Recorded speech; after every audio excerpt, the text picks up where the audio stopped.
Operation সিন্দুর 7 মে 2025 ভারতীয় সেনাবাহিনীর ইতিহাসে আরেকটি সাহসিকতার দিন। অপারেশন সিন্দুর শুধু প্রতিশোধ নয়, এটা ছিল ন্যায় বিচারের এক নিদর্শন। পাকিস্তানের মাটিতে ভারতের সশস্ত্র বাহিনীর নির্ভুল পাল্টা আঘাত। অপারেশন সিন্দুর একটি নাম যা প্রতিটি ভারতীয়র মনে সাহস এবং গর্বের চিহ্ন রেখে যাবে। 2025 সালের 22 এপ্রিল জম্মু ও কাশ্মীরের পহেলগামে এক নির্মম সন্ত্রাসী হামলায় 26 জন নিরীহ পর্যটক প্রাণ হারান।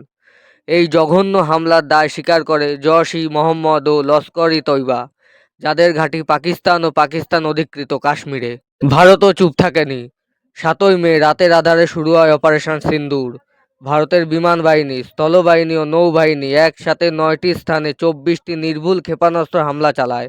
লক্ষ্য ছিল পাকিস্তানের মুরিদকে, বাওয়ালপুর ও মুজাফফরবাদ জঙ্গিদের গোপন ঘাঁটি। এই অভিযানে ব্যবহৃত হয় ফ্রান্স থেকে আনা রাফেল জেট ও হ্যামার মিসাইল এবং ইলেকট্রিক ওয়ারফেয়ার টেকনোলজি। এমনকি লাহোরের এয়ার ডিফেন্স সিস্টেমও নিষ্ক্রিয় করা হয়। এই অভিযানে 70 জন সন্ত্রাসবাদী নিহত হয় বলে ভারত দাবি করছে। এই ঘটনার পর আন্তর্জাতিক মহলে উত্তেজনা তুঙ্গে।